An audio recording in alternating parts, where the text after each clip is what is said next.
हम लोग गुरु को बहुत महत्व नहीं दे पाते। लगता है कि नहीं, ये तो टीचर हैं, हम फीस देते हैं और ये हमको शिक्षा दे रहे हैं। एक्चुअली ये 600 सालों की देन रही। इन 600 सालों में गुरु शिष्य परंपरा, जहाँ देन लेन का कोई मतलब नहीं था, वहाँ गुरु अपने आश्रम में निःशुल्क बच्चों को शिक्षा दिया करता था।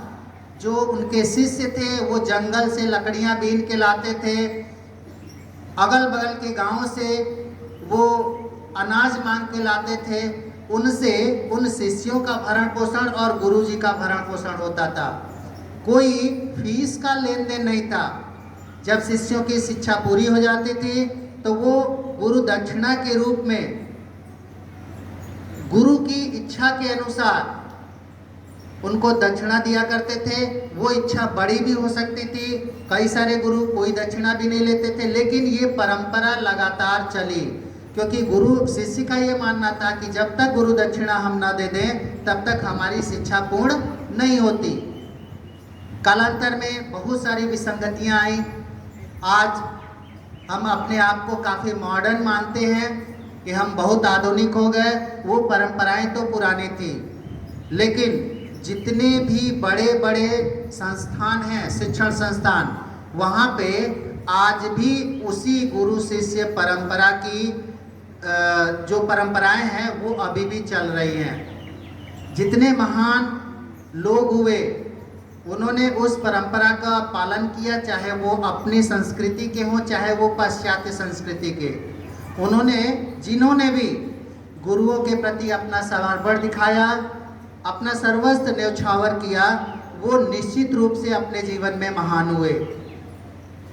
आज इस पर्व को मनाने का उद्देश्य तभी सार्थक होगा जब हम उस पुरातन संस्कृति को अपने दिल में जगह दें, अपने मन में जगह दें।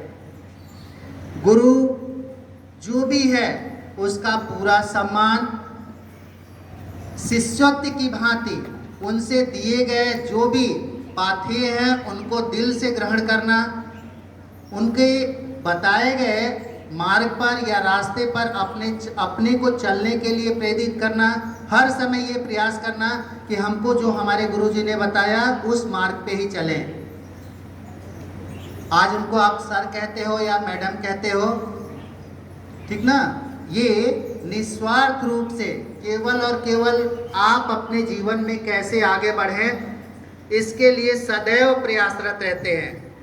जो भी उन्होंने अपने गुरुओं से ज्ञान अर्जित किया, उस ज्ञान को एक पीढ़ी से दूसरी पीढ़ी तक ट्रांसफर करने का काम करते हैं। तो अगर श्रद्धा भाव से हम उनकी भक्ति का मतलब पूजा ही करना नहीं होता, अगर उनके बताए मार्ग पे हम अक्षरशः चल रहे हैं तो ये भी भक्ति है। तो अगर उनके बताए हुए मार्ग पर हम चल रहे हैं तो निश्चित रूप से उनका जो एक उद्देश्य है वो भी पूर्ण होगा, आपने भी जो लक्ष्य बना रखा है वो भी पूर्ण होगा।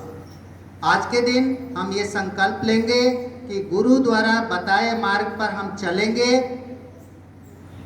हमेशा हमारे अंदर उनके लिए आदर का भाव होगा। हम अगर कभी सफल हुए, इस रूप में हुए कि हम उनके कुछ काम आ सकें, तो गुरु दक्षिणा के रूप में आपका वह संकल्प जरूर अवश्य गुरु के सामने आए। तो आज हम उस परंपरा को पुनर्जीवित करते हुए आपको इस पर्व के लिए आशीष देते हैं।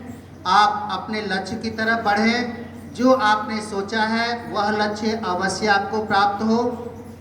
और इन्हीं शब्दों के साथ मैं अपनी वाणी को विराम देता हूँ। श्री गुरुवे नमः।